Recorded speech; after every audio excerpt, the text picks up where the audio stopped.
안녕하세요. 오늘도 차연살롱을 찾아주셔서 감사합니다. 저는 50대 중반 여자입니다. 어릴 때 저희 집은 부모님께서 사업을 하셔서 부유한 축에 속했어요. 하지만 물려받은 사업이 아니라 부모님께서 젊은 시절 밑바닥부터 쌓아 올려서 이뤄낸 결실이라서 흔히 부자하면 떠올릴 수 있는 이미지랑은 거리가 좀 있어요. 아무래도 처음부터 사업이 잘 되었던 건 아니다 보니 부자들이 모여 사는 서울권 집값 비싼 동네에 살았던 건 아니고 서울 외곽 평범한 동네에서 좀 비싸다 하는 넓은 평수 아파트에 사는 정도였어요. 동네에서 가장 잘 사는 집 정도였다고 생각하시면 될 것 같아요. 학창시절 내내 경기도의 한 동네에서 쭉 자랐는데 덕분에 동네 토박이인 친구들 중에는 모르는 사이가 거의 없었고 그 중에서도 집이 좀 사는 축에 속하다 보니 저는 꽤 유명한 편이었어요. 안면이 없는 친구들마저도 어디서 소문을 듣고 오는 건지 저에 대해 아는 척을 하곤 했어요. 너희 집이 그렇게 잘 산다며? 좋겠다. 나 너랑 친해지고 싶어. 너랑 친해지면 맛있는 거 엄청 많이 사준다던데? 누가 그래? 지훈이가 그러던데? 나도 지나가다 분식집에서 네가 계산하는 거 많이 봤어. 참 이상하죠. 나이가 든 지금은 초등학생들을 떠올리면 참 순수하고 세상 물정 모를 것만 같은데 막상 초등학생이던 시절 친구들한테 들었던 말을 떠올려 보면 꼭 그렇게 순수하지만은 않았던 것 같아요.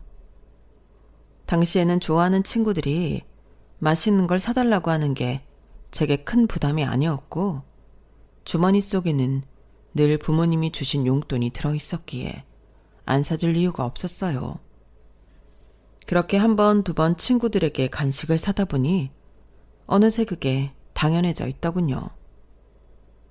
희진아, 우리 떡볶이 먹을래? 그래? 나는 별로 배가 안 고픈데. 그래도 먹고 가자. 나 배고파. 먹다 보면 너도 먹을걸? 그렇긴 한데. 그렇게 하루는 어영부영 배가 고프다는 친구 말에 분식집에 들어갔어요. 그날따라 급식을 많이 먹어서 배가 상당히 불렀음에도 좋아하는 친구의 제안을 거절하지 못해 꾸역꾸역 함께 음식을 시켜 먹었어요. 분명 같이 급식을 먹었던 것 같은데 친구는 둘이서 먹기엔 많은 양의 음식을 한꺼번에 시키더라고요. 처음에는 배가 많이 고팠나 보다 싶었죠. 아무래도 배가 부른 상태에서 먹다 보니 저는 몇 젓가락 먹지도 못하고 금방 수저를 내려놨는데 친구는 잘 먹더군요. 한참 동안 친구 혼자 음식을 먹는 것을 구경하다가 친구가 다 먹고 자리에서 일어났을 때였어요. 야, 윤희진 어디가? 이거 계산해야지. 뭐? 저는 거의 음식을 못 먹어서 당연히 이번에는 친구가 계산하겠거니 생각했던 것 같아요. 평소에는 제가 다 사주다시피 하니 한 번쯤은 친구가 낼 거라고 생각한 거죠. 게다가 그날은 원치 않는 상황에 거절을 하지 못해 앉아 있었던 거기 때문에 더욱 제가 계산하기엔 뭔가 억울한 상황이었어요. 하지만 친구가 워낙 단호하게 계산을 하라고 말하고 뒤에 서 계시는 분식점 주인 아주머니의 눈초리에 결국 압박을 못 견뎌 동전 지갑 속에 꾸깃하게 접어놨던 지폐를 펴 아주머니께 건넸어요. 그제서야 친구는 기분이 좋다는 듯 배를 두드리더군요. 아, 오늘도 잘 먹었다, 희진아. 그때 처음으로 머리를 얻어맞은 것 같은 충격을 느꼈어요. 그래서 조심스럽게 물었죠. 지훈아, 근데 오늘은 너가 좀 샀어야 하는 거 아니야? 난 오늘 먹을 생각도 없는데다 별로 먹지도 못했는데. 뭐? 내가 돈이 어딨어? 나도 돈 없어. 엄마 아빠가 주는 돈이 다야. 너 돈 많잖아. 맨날 엄마 아빠가 주는 돈이 네 돈이지. 니네 집은 잘 살아서 맨날 돈 있잖아. 그 친구의 행포는 거기서 끝나지 않았어요.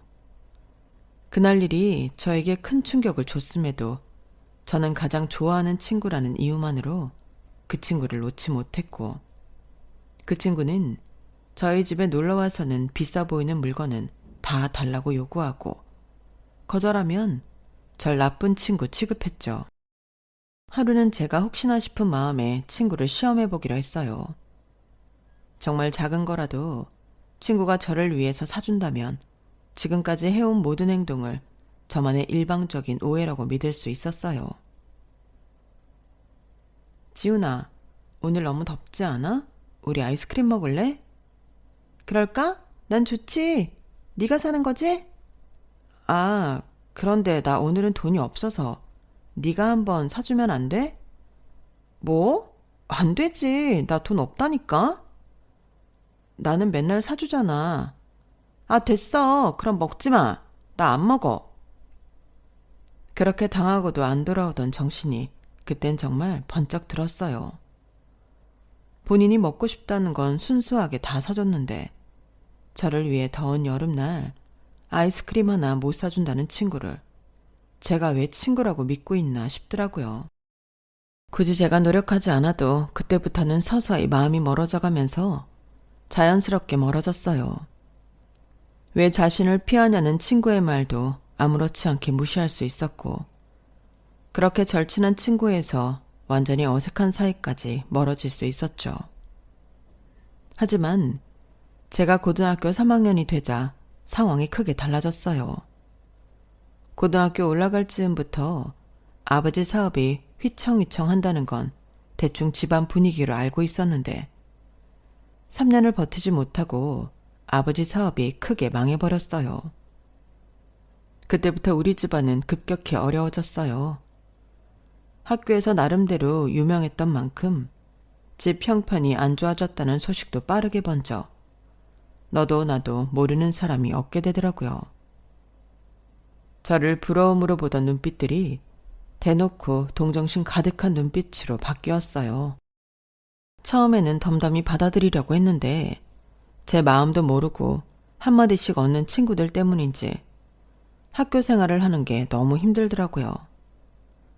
차라리 모른 척 해줬으면 했는데 어찌나 일일이 아는 척을 하는지 오죽했으면 저희 집이 망한 게 그리 좋은가 하는 생각까지 들었어요.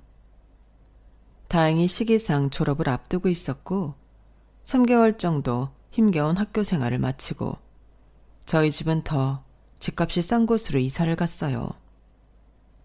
형편이 이렇게 되고 나니 친하게 지냈던 친구들과도 만나기 싫어지더라고요. 저 때는 여자들은 대학을 안 가는 게 이상하지 않은 시절이었지만 집안이 부유했던 만큼 입시 준비를 하던 대학도 있었는데 모든 미래 계획이 엎어졌어요. 집에 쌓인 빚을 갚는데 조금이라도 도움이 되어야 한다는 생각이 강했고 밤낮을 가리지 않고 일을 시작했어요. 힘든 날도 많았지만 그래도 이런 위기야 어려움이 일할 수 있는 나이가 되고 나서 찾아온 것이 다행이라며 긍정적인 생각으로 하루하루를 겨우 버텨냈어요. 그렇게 바쁘게 살다 정신을 차려보니 정말 많은 것이 달라져 있더군요. 졸업하고 급하게 이사를 가게 되면서 그래도 집 형편과 상관없이 친하게 지냈다고 생각했던 친구들에게 바뀐 연락처를 전해줬는데 한참 동안 그 친구들에게서 연락이 오지 않았어요. 이야기를 들어보면 본인들끼리는 만나고 있는 것 같더라고요.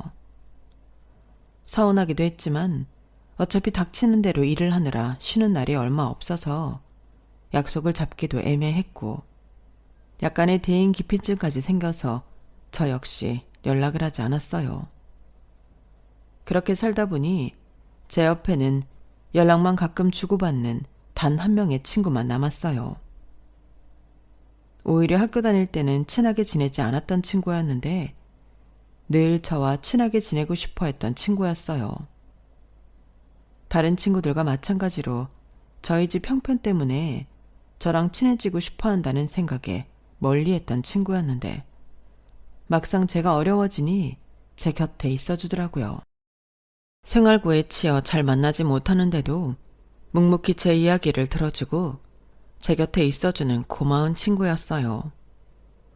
형편이 어려워지니 화목했던 가정도 깨지고 부모님 사이에도 균열이 생기기 시작하는가 싶더니 불화가 시작됐어요.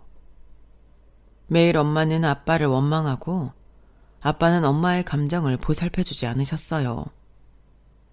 그러다 결국에는 엄마께서 집을 나가버리셨어요. 희진아, 미안하다. 엄마도 이제는 더는 못 살겠어. 엄마가 필요하면 언제든 연락해라. 엄마께서는 제게 연락처만 쥐어주고 아빠 몰래 집을 떠나셨어요. 그로부터 얼마 지나지 않아 엄마는 돈이 많은 다른 남자와 함께 산다는 소식을 들었어요. 배신감이 이루 말할 수 없었죠. 희진아, 아빠가 잘못하지만 않았더라면 이렇게 되지 않았을 텐데. 아빠가 미안하다. 우리 딸. 다 아빠 잘못이야. 아빠가 못나서 생긴 일이다. 엄마가 집을 나가고 다른 남자와 산다는 소식을 들은 아빠께서는 매일 술을 드시고 우길 반복하셨어요. 처음에야 위로해드렸지만 자주 그러시니 너무 감당하기 힘들더라고요. 저를 둘러싼 상황이 힘들어질수록 더 열심히 일했어요. 정신없이 일을 해야 잡생각을 할 시간이 없어져 우울감도 덜했고 빚을 갚을 돈도 금방 모아졌으니까요. 그렇게 살다가 우연히 친구를 통해서 모 대형 건물의 내부 경비와 안내 일을 담당하는 일을 소개받게 되었어요. 주로 건물 로비를 돌아다니거나 안내 데스크에 앉아서 출입하는 외부인들을 관리하고 안내하면 되는 일이라 그리 어렵지는 않았어요. 일하는 환경도 쾌적하고 대우도 나쁘지 않아서 규칙적으로 출근하고 돈도 괜찮게 줘서 오래 할 만하더라고요. 그 일을 시작하면서 본격적으로 인상에 안정이 찾아왔죠. 워낙 큰 건물이다 보니 안에 이런저런 회사 사무실이 다 들어와 있었어요. 가끔은 번듯하게 차려입고 출퇴근하는 직장인들을 보며 형편이 나빠지지 않았더라면 나도 이렇게 멋진 건물에 있는 회사에 다닐 수 있었을까 상상하기도 했어요. 하지만 그런 사람들을 보며 우울감에만 빠져있기엔 저에게는 여유가 없었죠. 그 전에 워낙 식당에서 주방 일이라든지 서빙이라든지 몸이 힘든 일을 많이 해서인지 지금 하고 있는 일의 강도와 보수가 몹시 만족스러운 상태였어요. 같이 일하시는 분들께서도 다들 좋게 봐주셔서 꽤 오랫동안 일을 했죠. 아마 그렇게 3, 4년쯤 일을 했을 때였을 거예요. 어머, 너 희진이 아니니? 정희 이모. 아, 그래. 다행히 기억하는구나. 너 여기서 일하고 있는 거야? 아, 네. 그렇게 됐어요. 너희 부모님이랑 하도 연락이 안 돼서 얼마나 걱정했는 줄 아니? 부모님은 잘 계시지? 아, 그게요. 일단 이거 내 연락처야 받아놔라. 오늘은 이 건물 회사에 미팅할 일이 있어서 잠깐 왔거든? 매일 출근하니? 네, 평일에는 계속 출근해요. 그래? 다음에 올 때는 조금 일찍 올 테니까 밥이라도 한 끼 먹자. 어떻게 살고 있는지도 궁금하고. 내가 어렸을 때 너 얼마나 예뻐했는지 기억나니? 그럼요, 다 기억나죠. 챙겨주셔서 감사해요. 감사는 내가 너희 부모님이랑 얼마나 친했는지 알면서. 어쨌든 그 명함에 적힌 번호로 연락 한번 주렴. 이만 가볼게.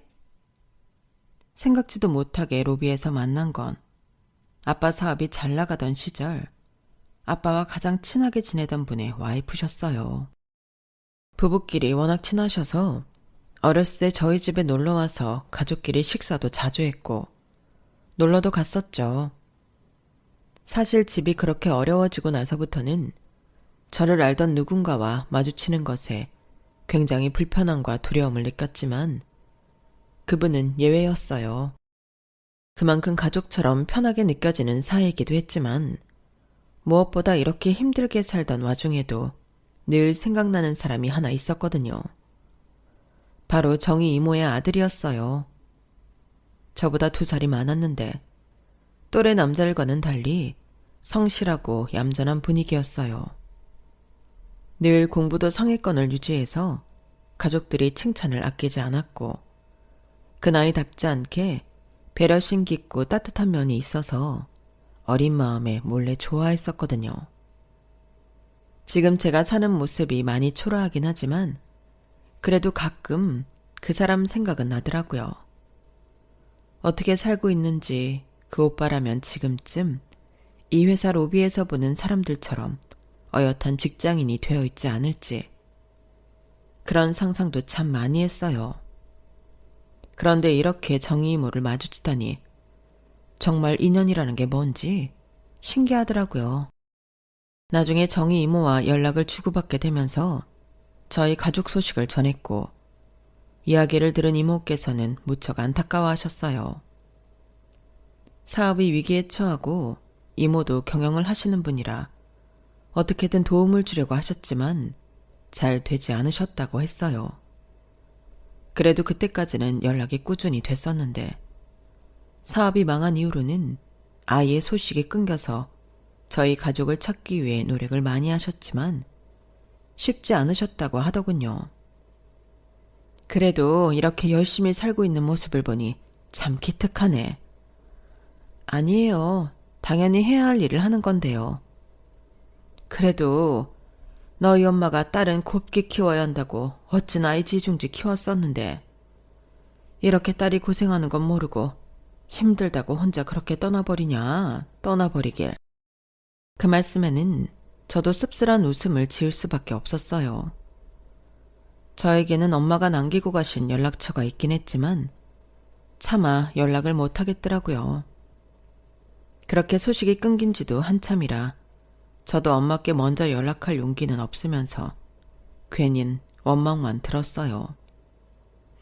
그렇게 원망은 짙어지고 시간이 흐르다 보니 정말 남남처럼 살게 됐죠.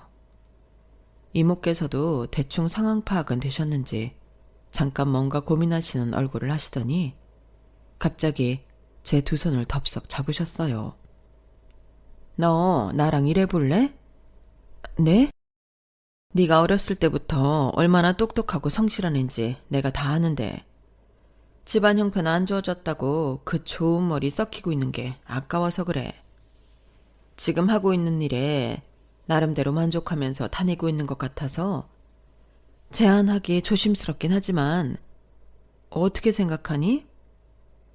어렸을 때 알고 지낸 분이지만 어떤 일을 하시는지는 부모님께 들어 익히 알고 있었어요.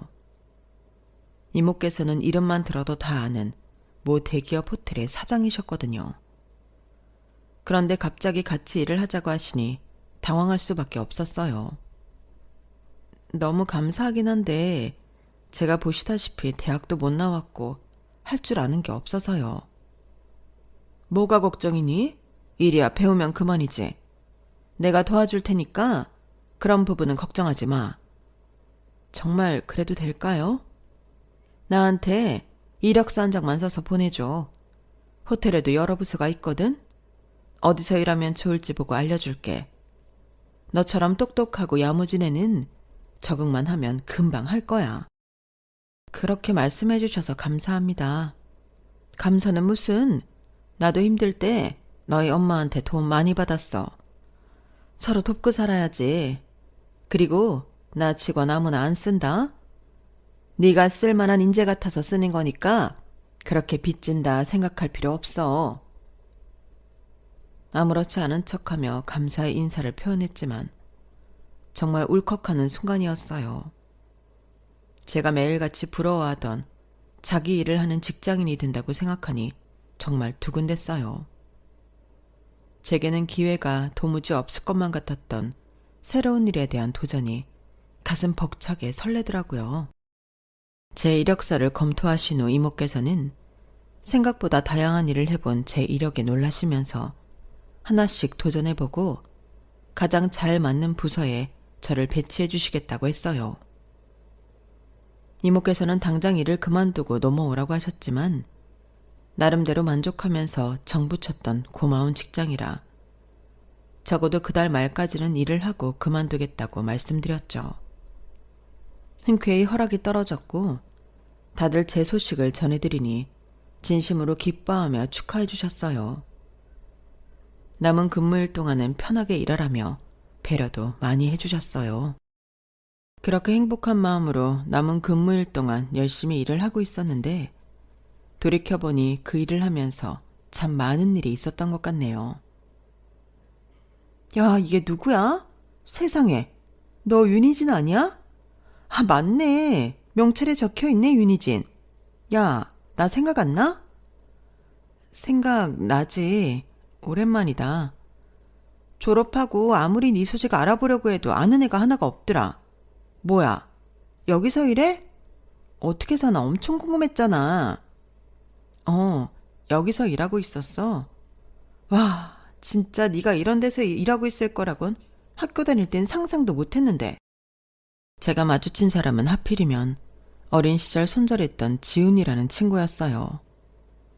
한때 절친이었지만 매번 저를 쫓아다니면서 제가 사는 걸 당연하게 여겼던 바로 그 친구 말이에요. 저 역시 한때 친하게 지냈던 친구라 어떻게 지내는지 안부가 궁금하긴 했어요. 하지만 뭔가 이런 식으로 마주치니 부끄러움이 밀려오더라고요. 그치, 그땐 나도 내가 이런 일 할 거라고는 생각 못했으니까. 어쨌든 반갑다. 친구들이랑 만나면 맨날 네 얘기해.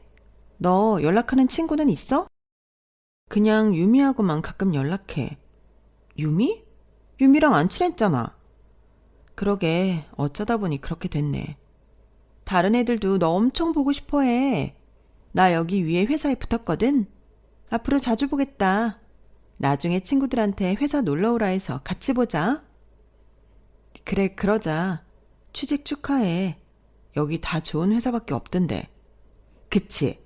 우리 집에서도 완전 경사났어. 너한테 축하받으니까 참 좋다. 어릴 때 늘 네가 부러웠거든. 내가 다음에 밥 한번 살게. 어릴 때 내가 너한테 좀 얻어먹었어야지. 그때야 뭐 어릴 때니까. 에이, 그래도 나도 사람이라 좀 미안했거든. 또 보자, 친구야. 잔뜩 신난 얼굴로 뛰어가는 친구의 모습을 보니 마음이 착잡했어요. 좋은 곳에 취직했다고 하니 기뻐해줘야 마땅한데 기분이 좋지 않더라고요. 그때는 제 기분이 좋지 않은 이유에 대해 정확히 몰랐어요. 어렸을 때 그런 일이 있어서 멀어진 친구였긴 하지만 어리고 못 모를 때의 일이고 그때 일이 미안했다고 직접 사과까지 했는데 왜 이렇게 마음이 찜찜하고 불쾌한지 모르겠더라고요. 그땐 그냥 남은 근무일이 얼마 남지 않아 다행이라고만 생각했어요. 그 친구와 매일 마주칠 생각만 하면 불쾌하고 괴롭기만 하더군요. 그렇게 이틀 정도 남은 근무일을 채우는 동안 다행히 친구와는 마주치지 않았어요. 의도적으로 친구를 마주쳤던 그 시간쯤 로비에 나가 있지 않았거든요. 그렇게 저는 다시 아무도 제 소식을 모르게 되었고 조금 쉬는 날을 가진 후 이모가 운영하시는 호텔로 이직하게 됐어요. 식당에서 근무했던 경험으로 F&B 부서에 먼저 들어갔어요. 워낙 전에 힘든 일을 많이 했어서 그런지 힘들긴 해도 할만하더라고요. 거기서부터 예약팀, 객실팀까지 일을 하다가 마지막에는 객실팀에 정착을 하게 됐어요. 학교 다닐 때 외국어 공부를 많이 한 보람이 있는지 프런트 일이 제 적성에 맞더라고요. 영어도 곧잘하고 일본어도 좀 하네. 이모가 지원 좀 해줄 테니까 공부 좀 더 해봐. 이모의 도움으로 외국어 학원도 더 다녀서 영어와 일본어 자격증도 땄어요. 학업과 일을 병행하는 게 쉽지만은 않은 일이었지만 기회가 주어진 게 감사했죠. 그렇게 정신없이 바쁘게 살고 있는데 프런트에서 누군가 아는 척을 하더라고요. 희진아, 여기서 일한다더니 진짜였네? 이게 얼마만이야? 엄마가 얼마 전부터 자꾸만 네 얘기를 해서 궁금해서 와봤어. 시간이 좀 흘러 키도 크고 성숙해졌지만 한눈에 알아볼 수 있었어요. 어릴 때 짝사랑했던 정희 이모의 아들이었죠. 오빠, 처음엔 못 알아봤어. 많이 이뻐졌다. 에이, 무슨. 여기서 일한다고 꾸며놔서 그런 거지. 예쁘기만 한데 뭘. 성격도 여전하네. 진짜 반갑다. 오늘 시간 괜찮아? 퇴근하고 밥이나 같이 할래? 좋아. 그런데 오빠는 여기 무슨 일이야? 여기서 일해? 아니, 여기는 아니고 옆에 있는 호텔에서 일하거든. 땡땡 호텔, 알지? 그 호텔은 늘 이모께서 경쟁업체라고 말씀하시던 호텔이었어요. 거기서 일을 한다고 하니까 정말 놀랍더라고요. 정말? 가깝네. 우리 경쟁업체라고 하셨는데. 그치? 나도 그래서 여기 견학차 와봤어. 아무튼 끝나고 연락할게. 내 연락처 알아? 네 소식 처음 들은 날부터 엄마한테 물어서 미리 받아놨지. 대뜸 연락부터 하면 좀 놀랄 것 같아서. 이따 보자. 아, 응, 알겠어. 너무 반가우면서 동시에 제 연락처를 미리 받아놨다는 말에 설레더군요. 어린 시절 말도 못하고 혼자 소갈이하듯 좋아했던 짝사랑하던 남자가 이렇게 저를 반가워해주고 연락처까지 미리 받아놨다는 사실에 저도 모르게 묘한 기대감이 생겼어요. 하지만 그때의 저는 제 자신에게 자신이 너무 없었어요. 이모의 도움을 받아 이제야 겨우 인간구실을 하게 됐고 그런 도움 없이는 혼자서 아무것도 해낼 수 없는 사람이라고 생각하고 있었던 것 같아요. 오랜만에 오빠를 봐서 좋았지만 이렇게 좋아해도 될까 죄책감이 들더라고요. 정희 이모가 저를 예뻐하시고 도움 주시는 것과 별개로 아들과 만나는 여자로는 절대 생각해주지 않을 것 같았거든요. 혹시나 싶은 마음에 처음에는 오빠를 한두 번 피했었는데 나중이 되니 이런 제 자신이 웃기기도 하더군요. 오빠를 따로 만나 시간을 보낸다고 한들 저를 좋아해 줄 거란 확신도 없는데 이렇게 피하는 게 무슨 의미가 있나 싶은 순간이 오더라고요. 그래서 그때부터는 그냥 제가 먼저 연락해서 퇴근 후 서너 번 식사를 같이 했어요. 워낙 어릴 때 느꼈던 감정으로 품고 있는 호감이다 보니 차라리 이렇게 자주 봐서 친근해지다 보면 전보다는 편한 관계가 될 수 있을 거라고 생각했어요. 하지만 문제는 그 사람이 너무 멋있게 자랐더라고요. 어린 시절 느꼈던 배려심 넘치는 말투나 상냥함 등에 여전히 이끌렸어요. 만나면 만날수록 오히려 더 좋아졌죠. 역시 처음부터 만나지 말았어야 했나 봐. 무슨 소리야. 너 옛날부터 그 사람 얘기 주기적으로 했었잖아. 잘 된 거지. 그럴까? 근데 인생 망한 애 기껏 구해줬더니 자기 아들이나 탐내고 있으면 이모가 싫어하시지 않을까? 어차피 네가 좀 좋아한다고 당장 사귀는 것도 아닌데 뭘 벌써부터 죄책감을 가지니? 좋아하는 건 네 마음이지. 그런가?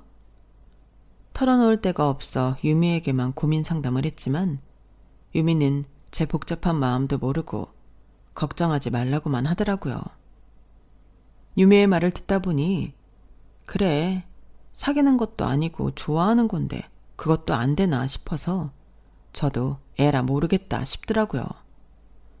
그런데 문제는 그렇게 3달 정도 개인적인 만남을 이어가던 중 오빠에게서 정식으로 만나보자는 제안을 받게 됐어요. 나 어릴 때부터 너 좋아했거든? 네가 괜찮으면 나랑 만나볼래? 아, 그게... 싫으면 그냥 편하게 거절해도 돼. 내가 너 만나보고 싶어서 물어보는 거니까. 너도 네 마음이 제일 중요하지. 정말 오랫동안 꿈만 꿔왔던 순간인데 막상 현실이 되니 입술에 풀이라도 붙였는지 말문이 막혔어요. 고백을 받는 그 순간에도 정희 이모 생각이 떠나질 않더라고요. 그렇게 고민하고 뜸들이는 시간 동안에도 혹시나 제 마음을 오해하면 어쩔까 걱정까지 드니 미치겠더라고요. 나 오빠랑 만나기 싫은 건 아닌데 나도 정말 좋아하거든. 근데 혹시 우리 엄마가 신경 쓰여서 그래? 평소 눈치가 빨라서 그런지 금방 눈치를 채고 물어보더라고요. 대답은 안 했지만 동의하는 눈치이자 오빠가 웃음을 터뜨리며 제 머리를 흐트러뜨리더군요. 그런 걱정은 하지 마. 우리 엄마는 너랑 만난다고 하면 엄청 좋아하실걸? 어? 정말? 그래, 우리 엄마가 널 얼마나 좋아하는데? 그거랑 이거랑은 다르잖아.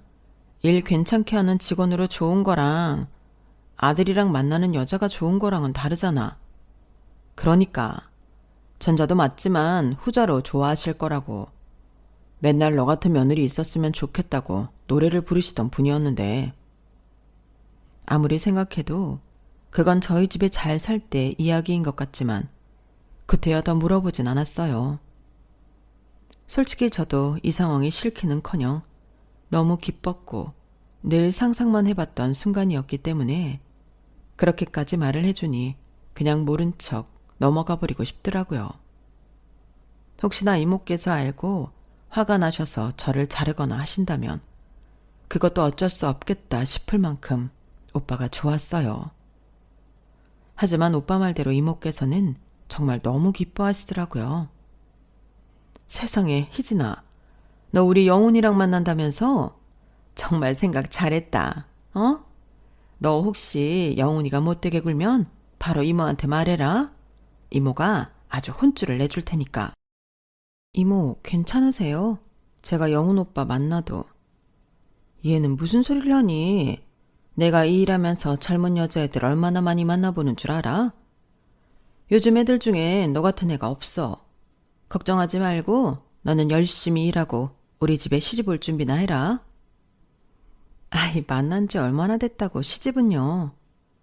얘가 무슨 소리니? 너 이모 아들이랑 만나면서 결혼은 안 하고 연애만 하겠다는 소리야? 이모는 그 꼴 절대 못 본다. 무조건 우리 집으로 시집와. 난 너 아니면 며느리로 들일 생각 없어. 말만이라도 감사합니다, 이모. 진짜라니까 얘는. 그때만 해도 이 모든 게 한여름밤의 꿈만 같았는데 2년 정도 연애를 한 후에 정말로 결혼을 하게 됐어요. 오빠도 결혼을 빨리 하고 싶어하는 뜻이 있었고 저 역시 오빠와 함께라면 마찬가지였죠. 그렇게 결혼을 추진하는 순간까지도 저는 걱정을 했지만 이모께서는 다행히 너무 좋아해 주셨어요. 이모가 제 시어머니가 된다는 게 도무지 믿기지가 않더라고요. 다들 결혼하면 시댁살이 걱정부터 하던데 이모께서는 저를 너무 존중해 주셨으니까요.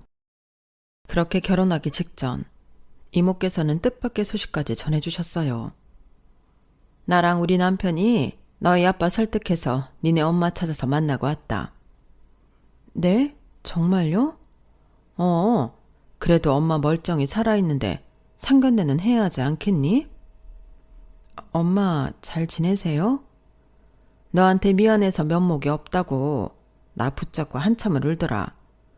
무슨 자격으로 네 얼굴 보겠냐고 그러더라고.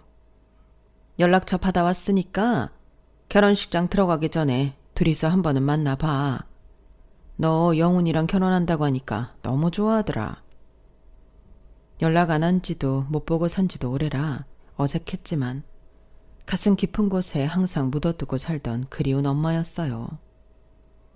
몇 날 며칠 밤을 고민한 끝에 용기를 내서 연락을 했고 엄마께서는 신호음이 채 2번이 울리기도 전에 전화를 바로 받으시더군요. 울먹이는 목소리로 약속을 잡고 저희 모녀는 눈이 마주치는 순간부터 눈물에 상봉을 했어요. 엄마를 만나고 나니 그때부터 실감이 나더라고요. 그날 정희 이모를 만난 뒤로부터 쭉 제 인생이 좋은 방향으로만 흘러가고 있다는 걸요. 여기서 더 행복해질 수 있나 싶었는데 결혼을 하고 나서는 더 행복한 일 투성이었어요. 예쁜 딸 하나와 귀여운 아들을 낳아 열심히 길렀고 아이들이 어느 정도 큰 후에는 복직을 해서 커리어도 이어나갔죠. 그때는 육아휴직이라는 개념이 희미해서 아이를 낳은 여자들이 복직을 한다는 건 꿈꾸기 힘든 일이었는데 이 역시 이모께서 총지배인으로 계신 덕분에 가능한 일이었어요. 몇 년 안 가 이모께서도 은퇴하셨지만 덕분에 저희 아이들도 봐주셨죠. 그렇게 행복한 하루하루를 보내고 있는데 어느 날 유미에게서 전화가 왔어요. 희진아, 너 혹시 초등학교, 중학교 애들 보러 갈 생각은 없어? 어? 왜? 아니, 얼마 전에 애들한테 연락이 와서 나도 정말 오랜만에 동창회 나갔거든. 그런데 다들 네 안부 궁금해하고 보고 싶어 하더라고. 내가 너랑 연락한다고 하니까 한번 꼭 데리고 나와달라고 해서. 그래? 그럴까? 정말? 너 애들 별로 안 보고 싶어 했잖아. 괜찮아? 그땐 상황이 워낙 안 좋았으니까 그랬는데 이젠 괜찮잖아. 나도 마음에 여유가 생긴 것 같아. 이제 애들도 좀 보고 싶고 궁금하고 그러네. 다행이다. 그래, 이제 많이 편안해졌으니까 한 번쯤 보는 것도 좋지. 나도 오랜만에 보니까 반갑더라. 그러게, 다음 동창회 때는 나도 불러줘. 그렇게 유미 덕분에 정말 몇십 년 만에 어릴 때 친구들을 보게 됐어요. 친구들은 서로 늙어가는 모습을 보며 살았을 텐데 저는 아니다 보니 갑작스럽게 확 늙은 느낌을 주고 싶지 않아서 친구들과 약속이 잡힌 날부터 피부샵에 가서 관리도 받고 옷도 미리 골라놓고 혼자 잔뜩 신이 나 있었네요. 그런 제 모습을 보면서 나도 어린 시절 친구들이 그립기는 했었나 보다 싶더라고요. 그렇게 기대를 안고 간 동창회에서 친구들은 신기하게도 시간이 오래 흘렀지만 그대로라는 느낌이 들었어요. 정말 많이 변했을 줄 알았는데 그래도 어릴 때 얼굴 그대로라 알아볼만 하더라고요.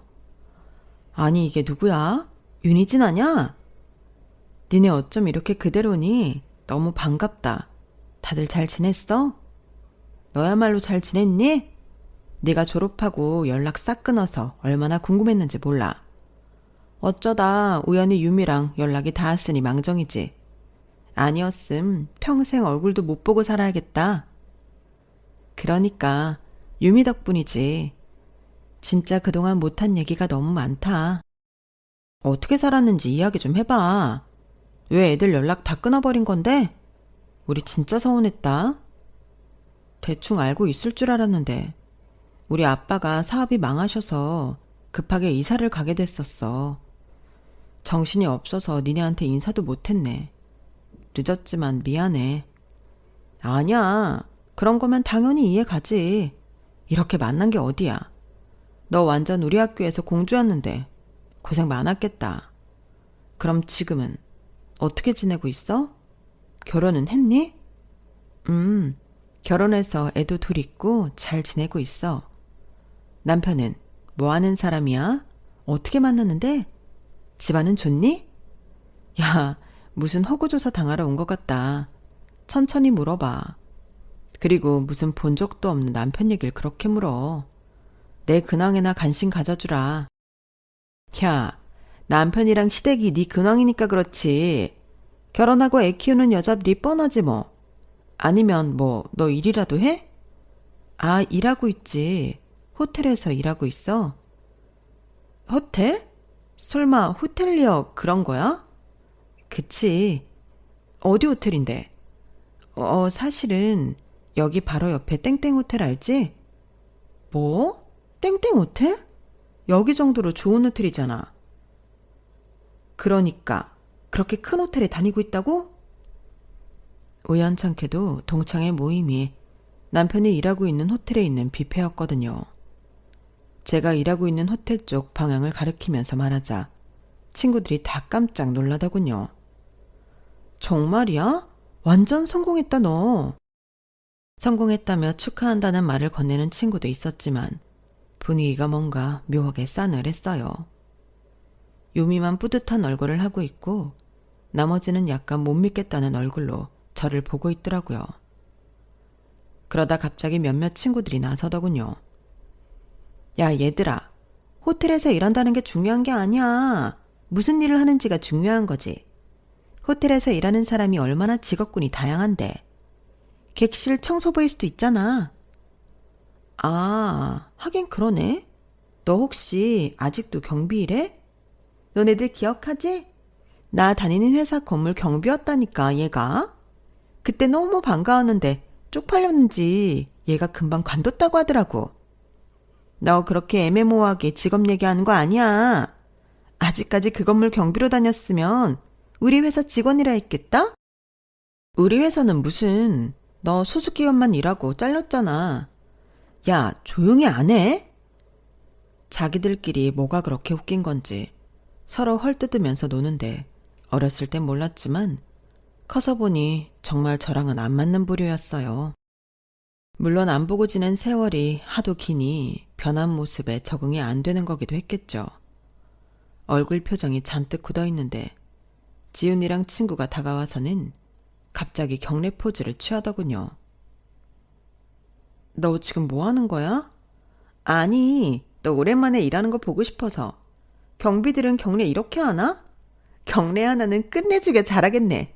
차렷! 경례! 이거 맞아? 너는 내가 경비일한 게 그렇게 재밌니? 웃겨? 야, 그럼 웃기지 안 웃겨? 어릴 때 그렇게 도도하게 공주처럼 살던 애가 갑자기 건물 로비에서 경비일하고 있으니까 사람 인생이라는 게 이렇게 한치 앞을 모르는 거잖아. 너무 신기하지 않니? 그러게 착하게 살았으면 이런 일도 안 생겼을 텐데 말이야. 뭐? 착한 일? 내가 다른 애들은 몰라도 지훈이 너한테 그런 말을 들을 이유는 전혀 없는 것 같은데? 뭐? 그럼 너는 착한 애가 우리 집 형편 니네 집보다 안 좋은 거 뻔히 알면서 기어이 나한테 뭐라도 얻어먹고 싶어서 껄떡댄 거니? 내가 언제 껄떡댔어? 네가 하도 나한테 얻어먹는 건 당연하게 여기고 고마워하지도 않으니까 너도 나한테 친구로서 뭔가 해줄 수 있나 싶어서 사달라고 한 거였지. 됐다. 지금은 너도 힘든 일하며 살고 있으니 내 맘 이해하겠지. 그때였어요. 로비를 지나가던 호텔 직원이 깜짝 놀라면서 저에게 다가오더라고요. 세상에 사모님, 왜 여기 계세요? 안녕하세요. 오늘 약속 장소가 여기라서요. 직원은 남편이 아끼던 부하 직원이라 몇 번 집에 초대해서 밥도 먹었던 사이였어요. 후배 직원들 교육 중이었는지 뒤에 직원이 꽤 많더라고요. 세상에, 오시기 전에 미리 말씀해 주시지. 제가 여기 F&B 팀장한테 서비스 드리라고 말해놓고 갈게요. 편하게 계시다 가세요. 그렇게까지 안 해도 되는데 고마워요. 고맙긴요. 얘들아, 여기 우리 오지배이님 와이프셔. 옆 땡땡 호텔 팀장님이시기도 하고. 안녕하십니까? 편하게 쉬다 가십시오. 직원들이 짝이라도 한 듯 인사하고 떠나자 자리에 남은 친구들은 깜짝 놀라 얼어있더라고요. 그 모습이 참 꼴보기 좋더라고요. 야, 너 진짜야? 네가 옆 호텔 다니는 호텔리어라고? 그것도 팀장? 경비일 좀 잠깐 했다고 평생 경비일만 하고 살 거라는 생각은 대체 어떤 편협한 인간의 생각이야? 사람이 발전이라는 게 있어야지. 어려울 때 힘든 일 좀 했다고 아직까지 그러고 사는 너처럼 그런 건 발전 없는 인간들이나 해당되는 얘기지. 뭐? 너 수습기간도 못 채우고 그 회사 잘려서는 지금 어디서 뭐하고 사는데? 유미한테 애들 소식 가끔 들어도 너는 좋은 소식 하나 없던데. 안 들어도 뻔하지. 한때 잘 살던 내가 경비일하고 사는 거 보니 그렇게 좋았니? 야, 그게 아니라 내 말 좀 들어봐야지 나. 너 도대체 뭐 어떻게 한 건데? 어떻게 경비하던 애가 호텔리어가 되고 호텔 지배인이랑 결혼까지 한 거냐고. 넌 죽어도 모르겠지만 사람이 사는 대로 다 돌려받더라. 너도 모르지. 착하게 살았으면 지금 더 복받고 살고 있을지. 난 어릴 때 잘 놀던 기억으로 여기 나온 건데 니네 사람 하나 불러놓고 과거 얘기 꺼내면서 이러쿵저러쿵 함부로 지금의 나까지 판단하는 게 아직도 수준이 많이 떨어진다. 너넨 차라리 초등학생 때가 더 나았던 것 같아. 여기 팀장한테 말해놓겠다던 서비스는 나 봐서 주는 거니까 취소하고 갈게. 너넨 이런 고급 서비스 돈 내고도 받을 자격 없어. 너네끼리 평생 그렇게 힘든 사람 헐뜯고 놀리면서 재미나게 살아. 자, 잠깐만이지나. 오해야. 지훈이만 그런 거지. 우린 너 그렇게 생각 안 했어. 그래, 이진아. 우린 너 다시 잘된 모습 보니까 너무 좋아 보이는데? 우리 너랑 다시 친하게 지내고 싶어서 부른 거야. 가지 말고 더 얘기 좀 들어봐. 제가 자리를 나서다 그때까지는 방관하며 같이 비웃고 있던 친구들이 바로 지훈이를 손절하며 제게 들러붙더라고요. 난 저렇게 수준 떨어지는 애랑 못 놀아, 얘들아. 정 나를 끼고 싶으면 지훈이를 떼내든가. 지훈이? 우리도 지훈이 쟤 너무 거칠어서 안 맞았어. 우리가 지훈이 떼내고 연락할게. 조심히 들어가. 야, 송지은, 뭐라고? 등 뒤로 싸우는 소리가 들려왔지만 저는 한 번도 뒤돌아보지 않고 자리를 나왔어요. 이 나이 먹고도 저러는 꼴이 참 한심하기 그지없더군요. 나오는 길에는 괜히 시어머니 생각이 나더라고요. 시어머니가 아니었다면 정말 지훈이 말대로 아직까지 경비 일을 하고 살고 있었을지도 모르는 일이니까요. 어머님 댁에 고기랑 과일 바구니를 사들고 가서 감사 인사를 드렸더니 어머님께서 뿌듯한 얼굴로 제 손을 잡아주시더군요. 기회를 줬을 때 잡은 건 단히 능력이야. 그럼에도 내게 기회를 준 사람에게 감사한 마음을 가질 줄 아니? 넌 분명 더 잘 될 거다. 저도 여기 사연을 올리기 전에 정말 많은 사연들을 봐왔지만 시어머니가 원수면 원수였지 이렇게 은인인 경우는 제가 처음일 거예요. 제 인생에 굴러온 가장 큰 복은 남편도 아닌 바로 저희 시어머니거든요. 앞으로도 시어머니를 잘 모시면서 오손도손 살아가려고 합니다. 힘들었던 과거는 시어머니 덕분에 다 잊은 지 오래예요. 세상에 이런 시어머니만 계신다면 진작에 고부관계가 가족처럼 따뜻해질 수 있지 않았을까 가끔 생각해보곤 한답니다. 지금까지 제 사연 들어주셔서 고맙습니다. 여러분의 가정에도 항상 행복이 가득하기를 바랍니다. 안녕히 계세요.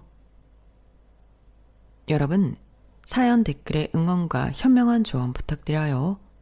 좋아요와 구독은 저에게 큰 힘이 됩니다. 오늘도 좋은 일 가득하세요.